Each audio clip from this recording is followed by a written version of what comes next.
Hey everyone, good morning and good evening to all of you in Canada. I haven't done one of these in a while, and I realized I really missed it. So I want to come back and do these lives daily.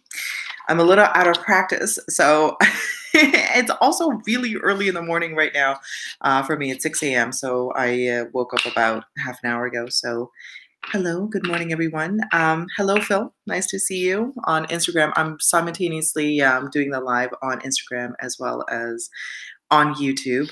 Um, I really want to talk about confidence. It's 6 p.m. here. I know, Phil. I know. So we're going to be doing this every single day at 6 p.m. Eastern Standard Time, which is 6 a.m. Thailand time for me. I want to talk about confidence, and this is something that comes up a lot in my conversations with my clients. It's a lot of I've been part of like different live streams, like Evan's live streams and everything, and it's always around confidence. And and I think it's very important to understand the difference between having the confidence and thinking you have the confidence. I think in the beginning, it's a really cool. Hello, DJ Duck. Nice to see you. Hello, Pedro. Nice to see you guys as well. When I first started off in my journey, I had very little confidence. I do want to let you guys know that. This was about a year and a half ago, and I was trying I was I was I had these grand plans in being a speaker and I had such little confidence. So what I did was I studied other people who are very confident, and it helped to a certain extent. It does. When you are around people who are very confident, whether if it's through watching YouTube videos or reading books or just kind of consuming that content, it helps only to a degree. Confidence, you only gain the confidence by actually doing the thing. You have to actually go out there and do it.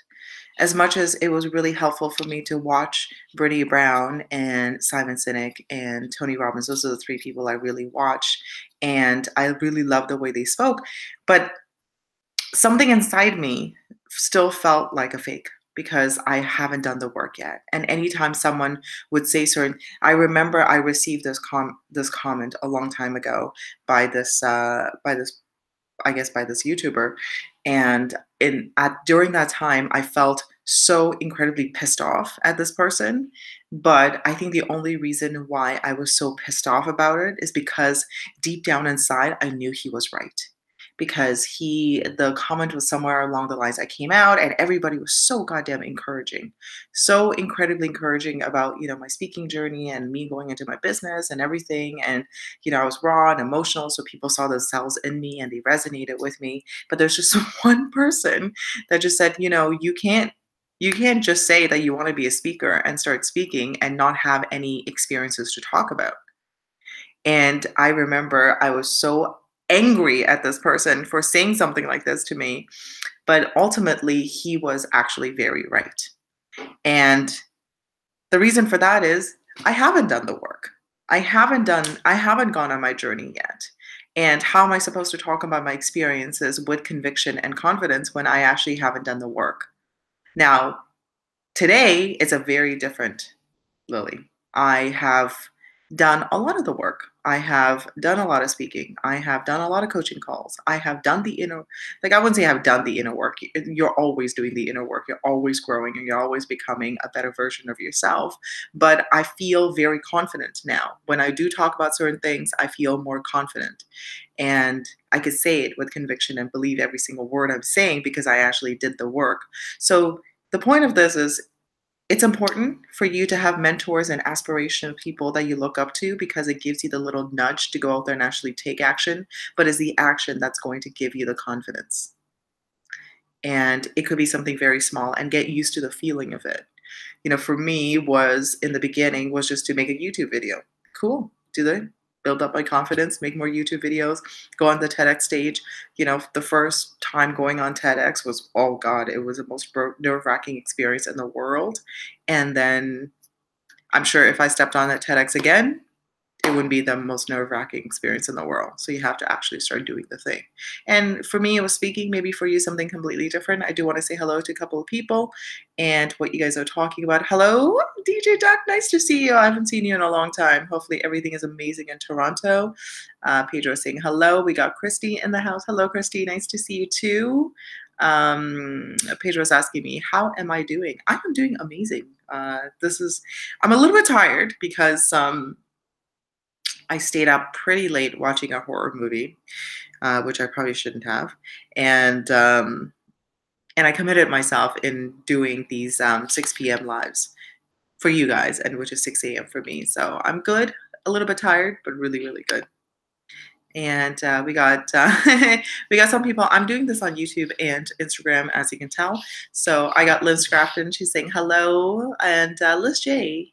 Hey Lily, is this live? Yes, it is. Yes, it is, Liz. I am going back into doing live events all over again. I realized yesterday that I really missed it, so I wanted to do it, and I committed myself into doing it. So if you guys have any questions, please let me know. I would love to answer some questions for you guys. And that's another thing too. If you feel like there's something off, like I was going for a walk with my boyfriend yesterday in a beautiful park here in Chiang Mai, Thailand, and I just felt like there was something that was a little bit off. Like there's something in my stomach that didn't feel good. And he asked me, he's like, hey, what's going on? Are you feeling okay? It's like, this, like, there's something like my stomach feels uneasy. And the first thing that came up for me was I miss engaging with my community. I miss doing certain things. And that was the first thing that came up. And we both realized, and it was good that he was there to ask me the question because I had to actually speak it into existence. Is the fact that I did miss doing live events. I stopped because just excuses. That's all I have. It's just excuses. I just, I think I did it for X amount of time. I did it for a year. I did daily lives every single year. And then I ended up moving to Thailand and I was trying to figure out the whole time zone thing and trying to get acclimated with all of that stuff. And then I just kind of dropped off the face of the earth. And well, not really. I still show up a lot, but I stopped doing these lives and I realized how much I really, really loved it. And I love engaging with you guys. It's very, very different. In doing that than actually because I still make videos and everything, but it's very different than actually engaging with you guys. So I want to do both. So this is a lesson for everybody too. If you are feeling uneasy about something, you have to go out first, like maybe verbally commit to someone, which is awesome. Verbally commit to them, and then do it. Do it the next day. Do it as soon as possible because the longer you wait between you wanting to do something and you actually doing it, the more time you have for your head, this one right here, to come up with all these different analytical routines. I said routine because Phil asked me about a morning routine. All these analytical reasons why you can't do it. And it talks you out of it. So you just have to commit and do it. All right, cool. So Christy, I just want to read some stuff from you guys too. Christy's saying, were you reading my mind? I don't know which part. Maybe I was. Oh, having fear about talking. Maybe. Okay. So, the maybe I was. Can you be a little bit more specific? So we got Elsa. Elsa joined me. Hello, Phil. Phil's asking me about my morning routine look like. Brooklyn bread in the house. Nice to see you. I'll give you a little wave. Elsa, I'm going to give you a little wave. Nice to see you. Catherine. Coffee Catherine, I'm going to give you a little wave. Nice seeing you. So to answer your question, Phil, what does my morning routine look like? Right now, it's kind of all over the place, to be honest. What I would like it to be, because right now my morning routine is I wake up in the morning, I set my intention. So that's something I do. I ask myself the question, what is the feeling I want to bring into my day today? And today was more the intention that I set for myself was that I want to be present. I want to be 100% present in everything that I'm doing. Usually it is. Usually my intention is about being present. Sometimes it's love, sometimes it's contribution, sometimes it's like I want to be playful, I want to be joyful. So I set one main intention. That's what I do the first thing in the morning. And the second thing I do is as I'm brushing my teeth and getting ready and all of that, I ask myself the questions like, what do you get to do today? What do you get to do? And I answer the question, well, I get to do these lives. I get to talk to my clients. I get to interact with clients. I get to email them. There's one particular client that I want to follow up with. So I get to see how his or her, I don't want to mention any names, how his or her progress is going. I get to do all of these things. So I just get really excited.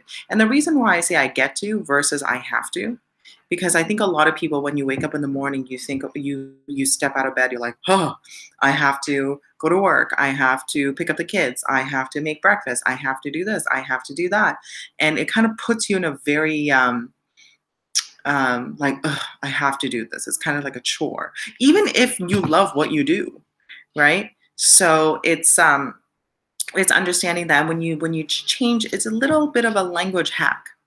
I hate using the word hack, but it's a bit of a thing that you do in shifting your perspective is when you start saying, I get to, it's almost like, ooh, this is so exciting. I get to do this. I get to meditate. I get to work out. I get to do this. I get to do that. And it kind of changes the way you feel about a lot of things that you're doing. And yeah, it makes a big difference. So that's what I do right now. So I set the intention. I ask myself the question, what do you get to do today? And I have some sort of, meditation practice. I haven't been very consistent in meditating first thing in the morning because I've been meeting with my clients the first thing in the morning.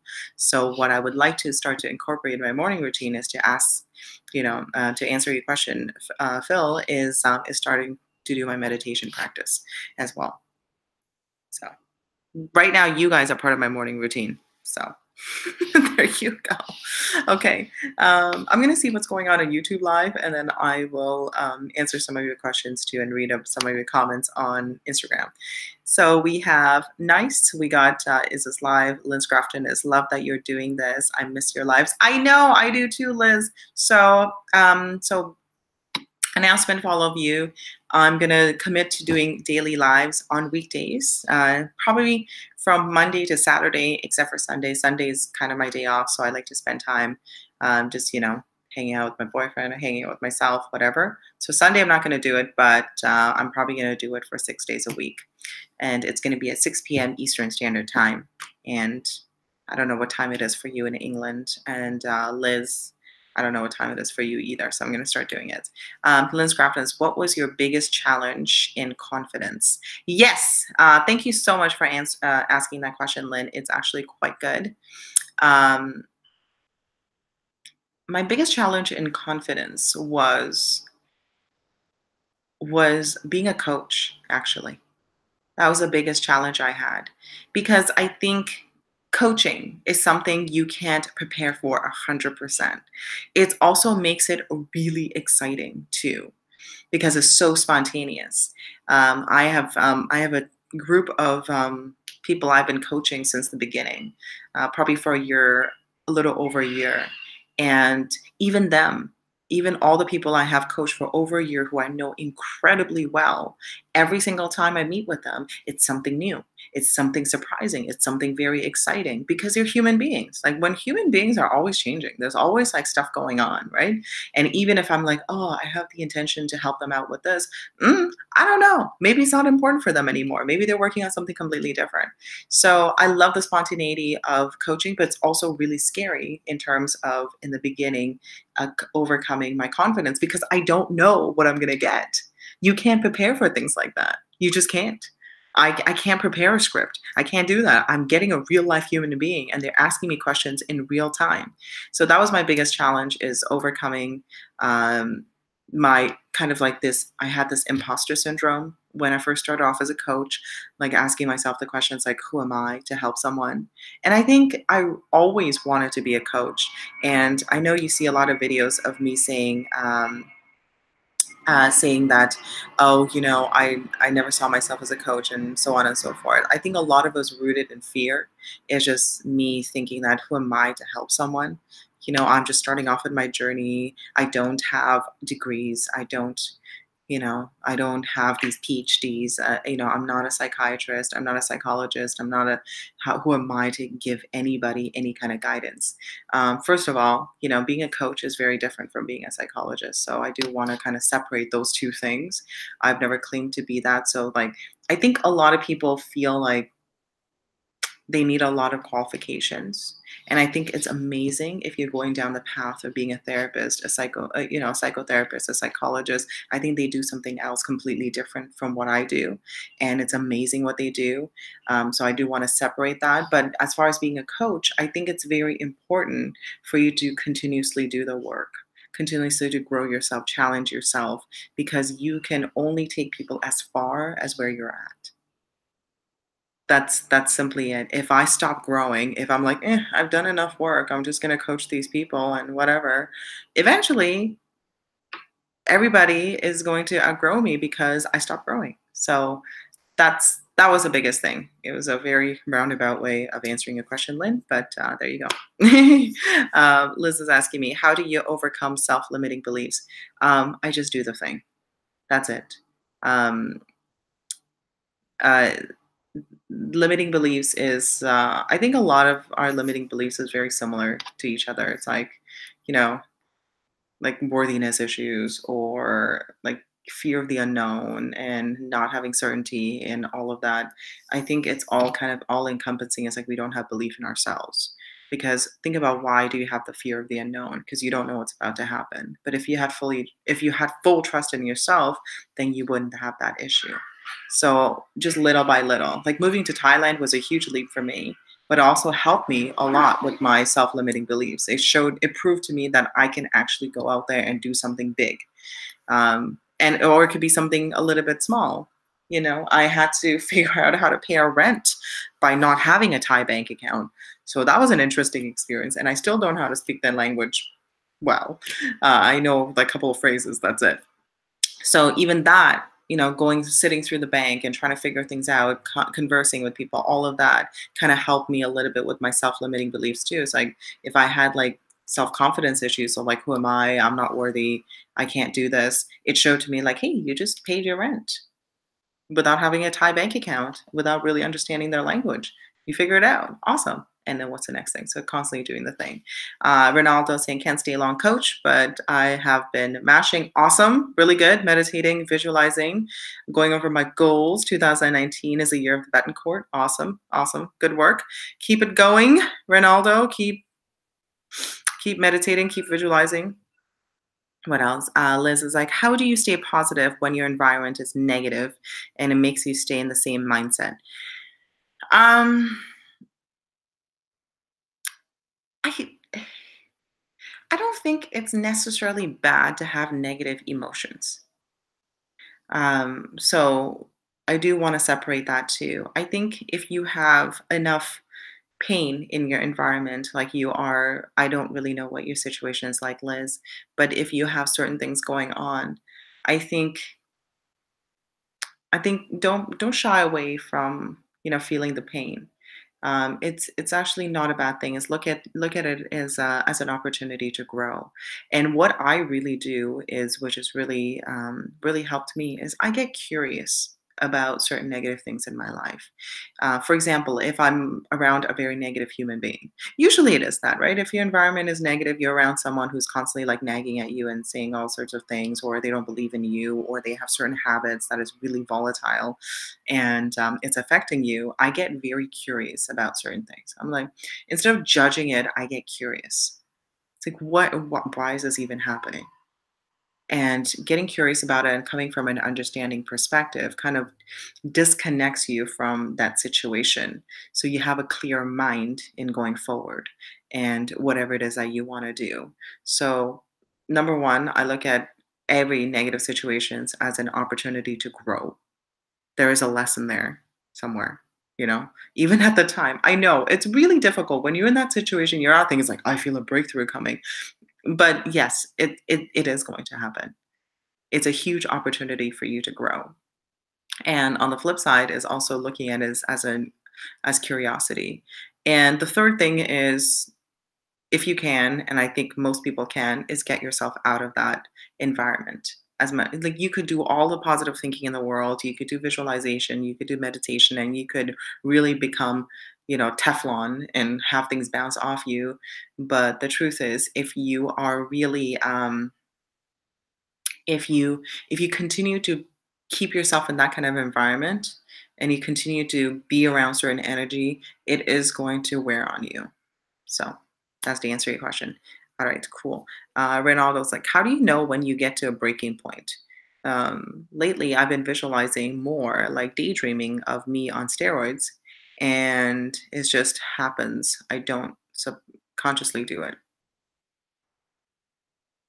I don't. I don't have a question. I don't have an answer for you, Ronaldo. I keep going, keep doing it. It's amazing. You know, lately I've been visualizing more like daydreaming on me of me on steroids, and it just happens. I don't consciously do it. Great, just keep going with it. I meditate a lot, and I have out of body experiences, and it's really fun. Last night, yesterday, I was meditating in a park, and I found myself just having an out of body experience in a pot on a gold swing. It's cool. It's fun. Just keep going. Get curious about it. Keep going and have fun. Lynn is answering Liz's question on limiting beliefs. Try accountability mirror. Look at yourself. Oh, I love this one. This is a really good one. And say out loud your limiting beliefs to the mirror and see how do you feel from there. Awesome. Good. This is really good. So accountability mirror. Right. And to kind of add to what Lynn is talking about too, is it's so good to actually say out loud your limiting beliefs because a lot of it's actually not true. And then ask yourself the question, is this true? And yes, you're probably if you're so deep into your limiting beliefs, you're probably like, yeah, it's true, it's true, it's true. And then ask yourself the second question, is like, how do I know? Absolutely. How do I know for sure that this is true? And you're gonna go down the path and knowing that's not true. So thank you so much, Lynn, for answering that question as well. Okay, cool. So I'm going to be answering some questions on Instagram here too. Okay, so booklet. Okay, let me go back. So Christy Nash is saying, was pumped about taking the leap to do talking videos as the day progressed, fear struck. I know, exactly. So this is going back to, not allowing yourself such a long cushion in between wanting to do something and actually doing it because your mind loves to talk you out of certain things. So you just have, okay, next time it's, so Christy, next time it strikes you, just go and do it. Like, do it now. Go and do it. And then you realize this big thing maybe it's not at the level as you wanted, whatever. We're so freaking critical of ourselves, and don't even worry about all of those things. And you're going to realize, Christy, and all of us, like, nobody died, everything's cool, like, I'm okay, I'm still living. I made this video, and maybe I feel awkward about it, or maybe I feel awesome about it, whatever, and just do it, right? So jeez. Okay, I just dropped my phone. There you go. Okay, so awesome. Brooklyn Bread says, have to take this call. We'll return. Awesome. Thank you so much for stopping by, Brooklyn. Phil is saying, wow, you can only take people as far as where you're at. Yes. Amen. It's true. It's true. You can only take people as far as where you are at. And that's why us coaches, we have to keep growing ourselves. The work is never done. And when I say the work, I don't mean it in like a freaking grinding, hustling kind of way. I mean that in actually doing the work. For me is meditating more. For me is going and working out. For me is reading books and talking to different people. For me is continuously evaluating myself like, hey, what are some of the things that are coming up for me? I have insecurities too. I have lots of insecurities that come up. Evaluating, getting curious about it. Because I can't give you guys exercises that I don't do. I just can't. I have to actually do it. for me to actually give you guys things and be confident about it, I have to actually do the work. I have done it all. Right? So there you go. Well, I'm glad you like that, Phil. All right. Okay. So Pedro, we got Mount Sun Moon saying hello. Okay, so I'm going to give you a little wave. Awesome. So Pedro is asking, what do you feel about like speech courses and Toastmasters that would help? I've been to one Toastmasters in my entire life. And you know what? They have a really nice community. The one that I went to was really good. They were very supportive of each other. And, you know, they were talking about doing barbecues and all of that. So it's a really good, tight knit community to get into. I think it depends on which one you go to because I think there's a bunch of them all over the world. It's good to get the practice. It's again going and talking about going and doing the work. If you really want to do speaking, then you actually have to go out there and do the speaking. So it's good for that reason. Speech courses, I haven't done any. I haven't done any speech courses at all. So I can't really answer your question about that. But Toastmasters, if you're looking for a nice community that will help you with your confidence of speaking, go and do it. That's it. I think when it comes to speaking, I don't think there's any secret formula to speaking. I think what it is what's really, for me, in my opinion, is the most exciting for me to watch a speaker who's 100% authentic. And being 100% authentic is really just speaking like how you would speak to a friend, right? So maybe that's why I have stayed away from speaking courses because I found that a lot of them teach you all these like different hacks and strategies that felt really, really not authentic to me. It's like really like being so strategic and saying, I need to raise my voice here. I need to use a falling tone there. It's just like it's too much thinking. And anytime that I get in my head, I'm not present to whoever it is. I'm disconnecting with the person that I'm speaking with, whether if it's just one on one, whether if it's you guys on a live event, or whether if it's a live audience. It's That's why I've never done speaking courses, but maybe it's helped a lot of people, and that's cool too. My thing is, I have done a lot of live events. I have done a lot of YouTube videos. I have done speaking in person for a long time before I decided to call it quits. So the practice and Toastmasters will definitely help you with the practice. So try it out. Hey, why not try it? I think when doing Toastmasters, I think the first visit is free, and then they charge you like this yearly fee, and which is not a lot anyway. I think it's like $200 or something for the year, which is pretty worth it. All right. Okay, so let's give Michael Lamont a wave. Hello, Michael. Nice to see you. We got Warrior Grace. Hello, Warrior Grace. Nice to see you. We have Evan Carmichael. And that's hello, Evan. Give you a little wave. Good Lily. Ooh. Oh, go. I was like, good Lily. Well, thank you. I am a good Lily. I'm not a bad Lily. We got Jesse Malthouse. I'm going to give you a little wave. Jesse saying, you're amazing. Thank you. You're giving me a little sun. There's no sun out yet. The sun is rising as we speak over here. I'm going to answer some questions over here on YouTube as well. Lims Grafton is saying, usually when you hear it, you know it's BS. She's talking about limiting beliefs. It's true. It's true. Most of it's crap. You're telling yourself all sorts of things that don't even exist yet. Okay, so are you Thai? QW is asking, are you Thai? I know. A lot of people ask me that question. I am not. I am Chinese. That's my ancestors came from China. I was born in India. I lived there till I was 11 years old. And then I moved over to Canada when I was 11. And I decided to take a leap of faith and move to Thailand back in July of this year. And who knows where my journey is going to take me. We are going back to the Americas in February. So we will be in Mexico and all sorts of other Central America and all sorts of fun things. I don't know. I can't speak right now. So I am not Thai, to answer your question, but I do look like it. Okay, cool. Awesome, guys. This has been a fun time. I have been on here for half an hour, which is my goal, to be here half an hour. I have made this commitment to do this live event every single day at 6 a.m. my time, which is 6 p.m. your time, except for Sundays, because that's my day to kind of spend time with myself and my boyfriend over there. So I'm happy to be back. Thank you, guys. And you know what? When you're feeling something, you have to shorten the time in from planning to doing. You just have to, because it gives you less time to talk yourself out of it. And that also helps with your confidence too, because you don't have all those terrible thoughts coming in. And the more you do the work, the more I just saw a really funny comment that I'll read soon. The more you do the work, the more confidence you're going to build up.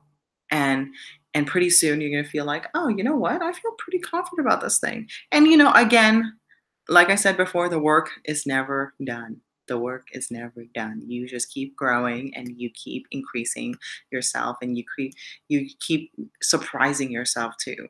The more you do certain things, you're like, "Oh my god, I actually did that."